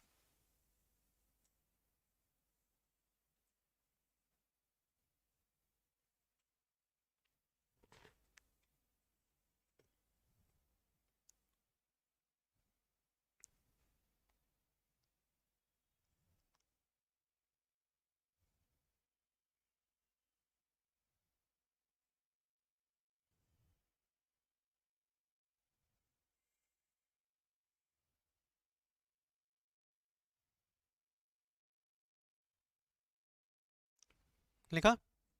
देखो equity shares with special rights normally किसको इशू किया जाता है, तो एक बार लिख लेना थोड़ा बहुत, मैं बता रहा हूँ पहले। Equity shares with special rights लिखो, थोड़ा बहुत इसके बारे में लिख लो, है ना। Equity shares with special rights are generally issued to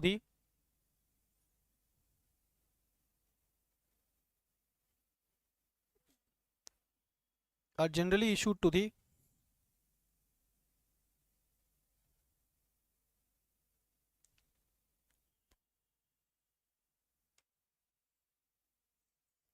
promoters or person belonging to the promoters group.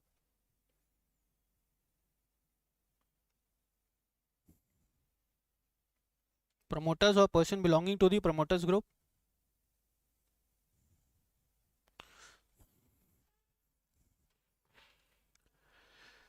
for the purpose of increasing their stake in the company.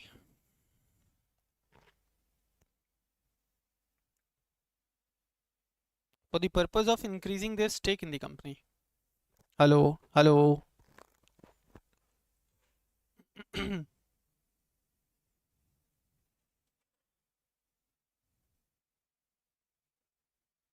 देखो क्या बोला, SR equity shares shall be under lock-in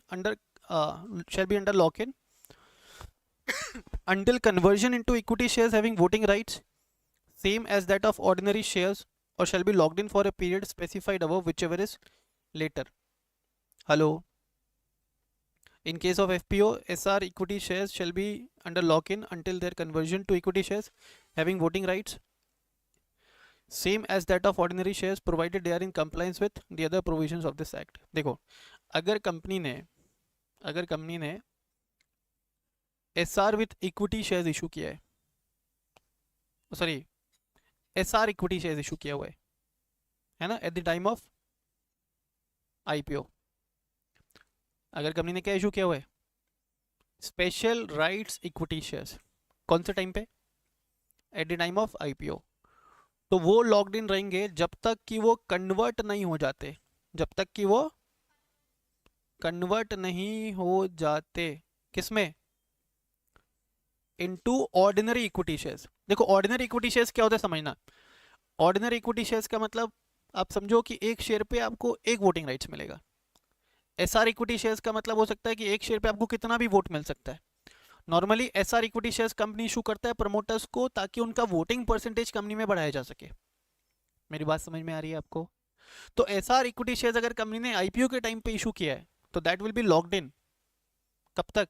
जब तक कि वो convert नहीं हो जाता इनटू द ऑर्डिनरी शेयर्स, या जो टाइमलाइन ऊपर प्रोवाइड कर रखा है। तो ऊपर क्या टाइमलाइन दे रखा है तुमको आईपीओ के केस में? आईपीओ के केस में 18 महीने या 3 साल। 3 साल कब? अगर company majority of the issue proceeds को यूज करने वाली है for meeting their capital expenditure. I hope यहां तक क्लियर है। और एफपीओ के केस में क्या बोला? That they will be locked in till the time it is converted into the ordinary equity shares. Is it clear? चलो, तो प्रमोटर्स कंट्रीब्यूशन को लेकर के तुमने क्या क्या पढ़ा अभी तक बताओ। तुमने पढ़ा पहले minimum promoters contribution in case of IPO and FPO. फिर क्या पढ़ा तुम लोगों ने? हाँ, non applicability of minimum promoters contribution. तो बताओ नॉन एप्लीकेबिलिटी में कौन कौन से पॉइंट्स थे? ए लड़की प्रेक्षा, कौन कौन से पॉइंट्स थे? Don't look into your books.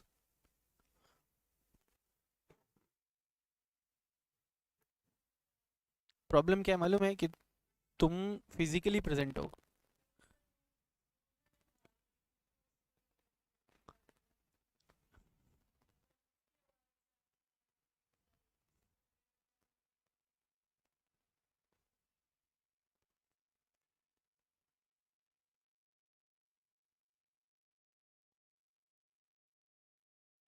तुम बताओ।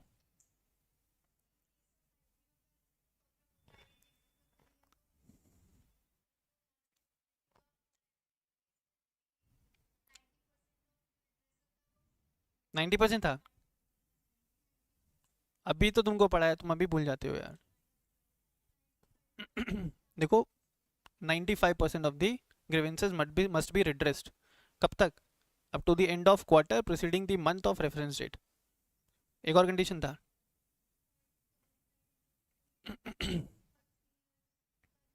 एलो इंडिया कंप्लाइंस होना चाहिए फॉर 3 years। हाँ हाँ कर दो, जो करना है करो। नेक्स्ट,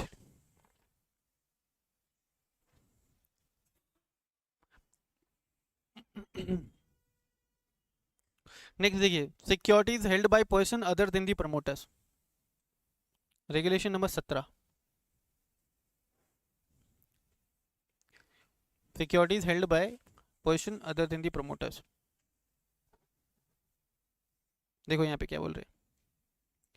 मान लो कि एक कंपनी है ए लिमिटेड। ए लिमिटेड का, प्लीज ध्यान दीजिएगा, ए लिमिटेड का एग्जिस्टिंग कैपिटल है 60 करोड़। ठीक है, बट ये 60 करोड़ किसने लगाया होगा? क्या ये 60 करोड़ कंपनी के प्रमोटर्स ने लगाए होंगे? क्या प्रमोटर्स के अलावा कोई और लोग हो सकते हैं? कंपनी अभी तक आईपीओ नहीं लेकर के आई है। आईपीओ का मतलब क्या था? पब्लिक ऑफर लाना, पब्लिक को शेयर्स ऑफर करना थ्रू स्टॉक एक्सचेंज, है ना? तो कंपनी का मान लो एग्जिस्टिंग कैपिटल है 60 करोड़। 60 करोड़ में से 40 करोड़ प्रमोटर्स ने लगाया है और 20 करोड़ दूसरे लोगों ने लगाया है। तो सर इनको शेयर्स कैसे दिया रहेगा कंपनी ने? Bye way of private placement. अगर कंपनी आईपीओ नहीं लेकर के आई है तो इनको शेयर्स कैसे दिया रहेगा? Bye way of private placement. तुमको समझ में आ रहा है? एग्जिस्टिंग कैपिटल कितना है इस कंपनी का? 60 crore, out of which 40 crores have been invested by the promoters and 20 crores have been invested by the other shareholders. ठीक है, इनको कैसे दिया जाएगा? Under private placement as per section 42 companies act 2013। ठीक है, आगे देखना, बिल्कुल ध्यान देना, यहाँ पे फोकस करना। अब कंपनी आईपीओ लेकर के आ रही है।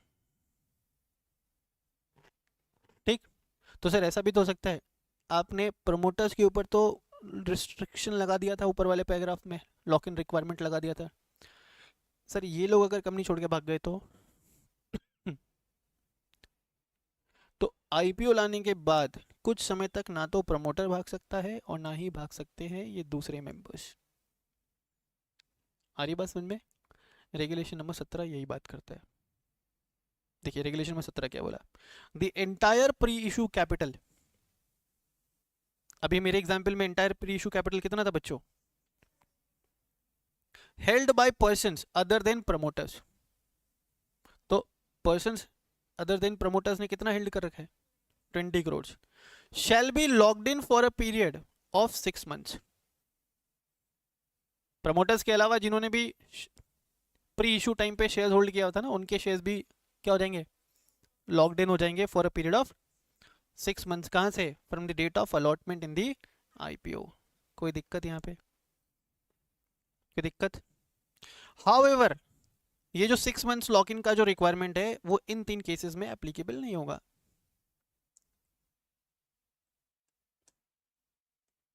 मेरी बात समझ में आ रही है? पहला, अगर इक्विटी शेयर्स इशू किया गया है किसी एम्प्लॉय को अंडर स्टॉक ऑप्शन प्लान और स्टॉक ऑप्शन परचेज स्कीम,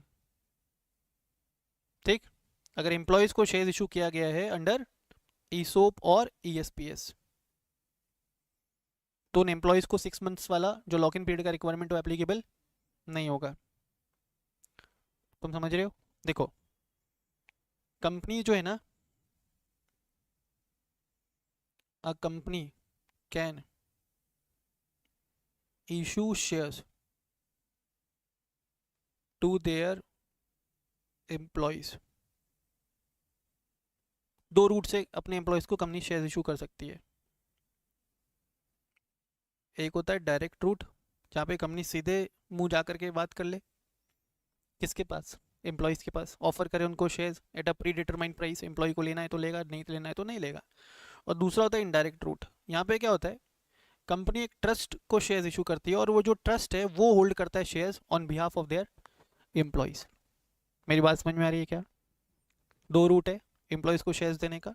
पहला, कंपनी डायरेक्टली शेयर्स इशू कर दे एम्प्लॉयज़ को। दूसरा, कंपनी ट्रस्ट को दे और ट्रस्ट शेयर्स होल्ड करेगा किसके बिहाफ पे? एम्प्लॉयज़ के बिहाफ पे। तो बोला इन दोनों केसेस में क्या नहीं होगा? इन दोनों ही केसेस में क्या नहीं होगा? लॉग इन पीरियड वाला requirement will not be, lock in period वाला requirement will not be applicable. Is it clear सबको? चलो, अच्छा इनके अलावा कोई और शेयर होल्डर है तो प्री इशू टाइम पे आईपीओ से पहले उनके शेयर्स लॉक्ड इन हो जाएंगे for a period of 6 month. I hope सबको क्लियर है, ठीक है? आगे देखिए एक और पॉइंट है यहाँ पे, इक्विटी शेयर्स हेल्ड बाय अ वेंचर कैपिटल फंड और एआईएफ। ये कब की बात कर रहे हैं? बोलो बेटा, बिफोर आईपीओ, है ना? Equity shares held by venture capital fund और एआईएफ ऑफ कैटेगरी 1, 2 एंड 3। अब एआईएफ का 3 कैटेगरी हो सकता है। अब उसका कैटेगराइजेशन क्या बेसिस पे होता है स्पेसिफिकली आपको एक चैप्टर है ऑल्टरनेटिव इन्वेस्टमेंट फंड, वहाँ पढ़ाऊंगा मैं, ठीक है? अभी के लिए समझो कि एआईएफ करके कोई फंड है, ठीक है, जिसमें नॉर्मली क्यूआईबीज इन्वेस्ट करते हैं। कौन इन्वेस्ट करता है? QIBs. Equity shares held by venture capital fund और एआईएफ ऑफ कैटेगरी 1 and 2 और foreign venture capital investor, and such equity shares shall be locked in for a period of at least 6 months from the date of purchase by venture capital or AIF और FVCI। बोला अगर pre issue capital कौन hold कर रहा है बच्चों? Pre issue capital कौन hold कर रहा है? वेंचर कैपिटल फंड या AIF ऑफ कैटेगरी 1 and 2 या फॉरेन वेंचर कैपिटल इन्वेस्टर, तो उनके भी जो शेयर्स हैं वो क्या रहेंगे? लॉक्ड इन रहेंगे for a period of 6 months. 6 months कहां से? From the date of purchase. अब तुम एक चीज समझना, सर आपने बोला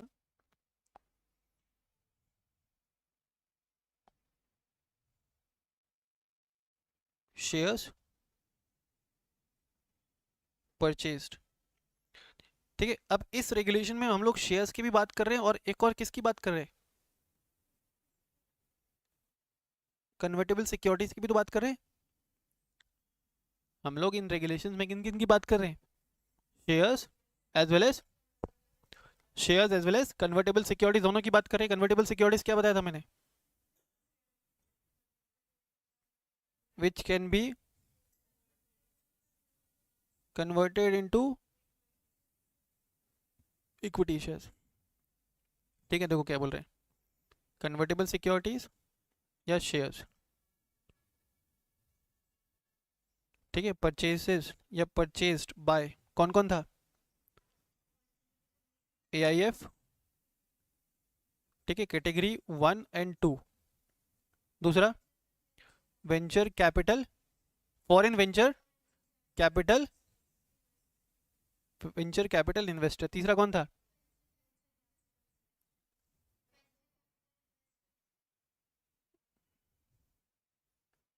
ये कब तक लॉक्ड इन है, कहाँ से, from the rate of purchase. अब तुम समझना, काफ़ी बार क्या होता है, मान लो कि कन्वर्टेबल सिक्योरिटी इन्होंने खरीदा है, AIF ने क्या खरीदा है, कन्वर्टेबल सिक्योरिटीज। तो कन्वर्टेबल सिक्योरिटीज के केस में क्या होता है, कुछ समय तक आपको होल्ड करना है, उसके बाद जाकर के it will be converted into the equity.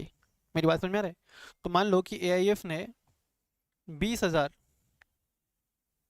Convertible डेप्ट खरीदे, जिसका कन्वर्जन पीरियड है 8 मंथ्स। जिसका कन्वर्जन पीरियड क्या है, मेच्योरिटी पीरियड क्या है, 8 महीने के बाद आपके पास ऑप्शन है, या तो आप उसको कन्वर्ट करा दो या आप अपना पैसा ले लो। मेरी बात समझ में आ रही है क्या। तो ये जो 8 महीने का टाइम ऑलरेडी वो लोग बिता चुके हैं, क्या उनको एडिशनल 6 महीने बिताना पड़ेगा, क्वेश्चन समझ में आ रहा है। भाई कन्वर्टेबल सिक्योरिटी था मेरे पास और मेरे ऊपर रिक्वायरमेंट क्या डाला था कि 6 महीने तक नहीं बेच सकता। तो 6 महीने कहाँ से, 6 महीने from the date of purchase. लेकिन अगर वो कन्वर्जन होने से पहले ही 6 मंथ्स एक्सपायर हो गए, तो वहां पे वो 6 मंथ्स वाला प्रोविजन एप्लीकेबल नहीं होगा। या ऐसा मान लो कि कन्वर्जन हुआ 3 मंथ्स के बाद में इनटू द इक्विटी। कन्वर्जन कितने महीने बाद हो रहा है, 3 महीने बाद इनटू द इक्विटी। तो अब लॉक्ड इन कितने दिन के लिए रहेगा, for additional period of 3 months only. या मान लो कन्वर्टेबल सिक्योरिटीज है और वो कन्वर्टेबल है आफ्टर 12 मंथ्स, तो 6 मंथ्स का लॉक्ड इन एडिशनल लगाना पड़ेगा क्या, answer is no. I hope you got it. तो क्या बोलना चाह रहे हैं कि IPO के टाइम पे जो प्री इशू शेयर होल्डर्स हैं उनके भी शेयर्स लॉक्ड इन रहेंगे for a period of 6 months. कहाँ से, from the date of allotment. However there are 3 exceptions. पहला क्या था, एम्प्लॉयज़ को शेयर्स इशू किया गया डायरेक्टली अंडर ESOP और ESPS। एम्प्लॉयज़ को शेयर्स दिया गया indirectly by way of trust या थ्रू ट्रस्ट। तीसरा, अगर कोई भी शेयर्स ले रखे किन्होंने, AIF ने, फॉरेन वेंचर कैपिटल इन्वेस्टर्स ने, या वेंचर कैपिटल इन्वेस्टर्स, ठीक, उन केस में उनके लिए लॉक्ड इन कितना टाइम, 6 महीने। लेकिन अगर 6 महीने ऑलरेडी वो लोग खत्म कर चुके हैं waiting for conversion in case of convertible securities, तो उनको एडिशनल 6 महीने कंप्लाई करने का रिक्वायरमेंट नहीं रहेगा। ठीक है,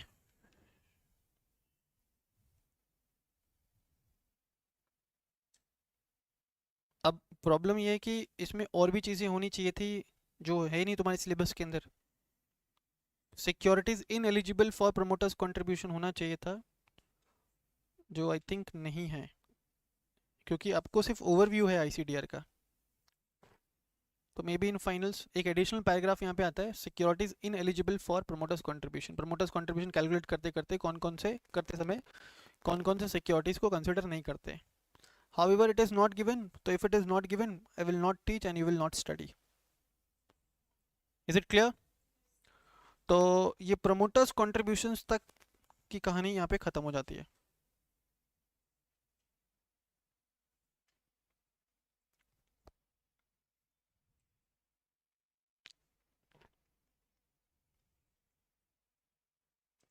नहीं दिया हुआ है,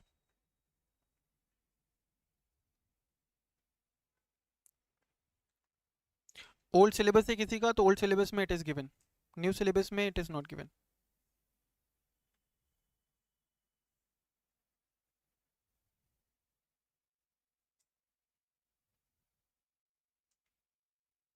चलो एक और कंप्लाइंसेस पढ़ लेते हैं हम लोग. Other requirements for IPO and FPO.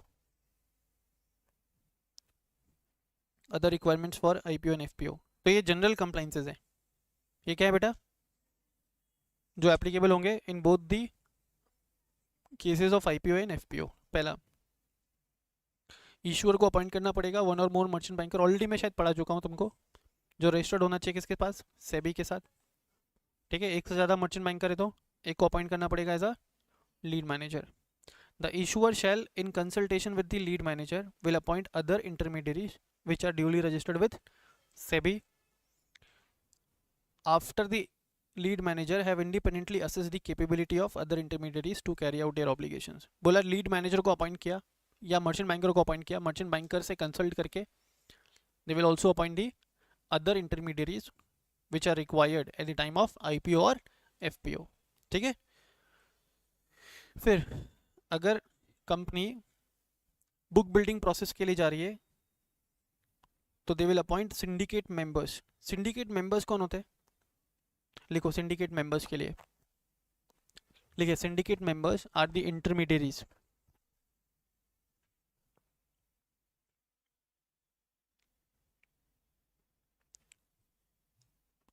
syndicate members are the intermediaries who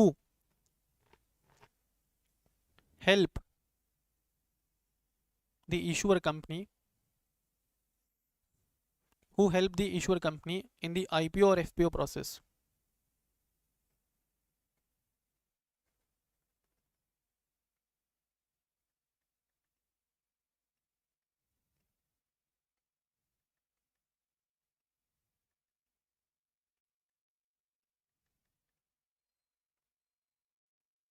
ठीक है. तो बोला मर्चेंट बैंकर से कंसल्ट करके दूसरे सिंडिकेट मेंबर्स को भी अपॉइंट करना पड़ेगा. ठीक. फिर company shall also appoint an registrar to issue which is duly registered with SEBI. Registrar to issue क्या काम करता है? तो लिखोगे registrar to issue will maintain the records of members.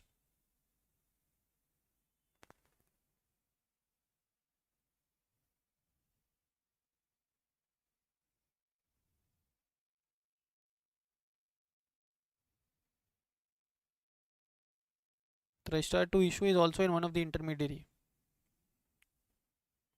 जो मेंबर्स का रिकॉर्ड मेंटेन करता है.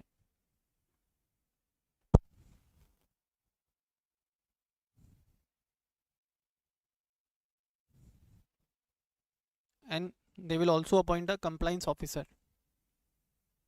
They will also appoint a जो क्या इंश्योर करेगा कि सारे लॉज रिलेटेड टू इशू, ठीक है, regulations related to issue, then redressal of investors grievances related to issue has been duly resolved. Clear है सर? चलिए आज की क्लास यहाँ तक. क्या करोगे यहाँ तक पढ़ के आओगे? Clear?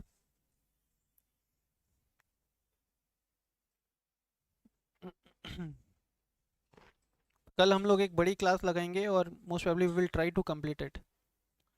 But before doing that please ensure अभी तक 3 लेक्चर्स में जो भी हुआ है वो आप पढ़ के आइए.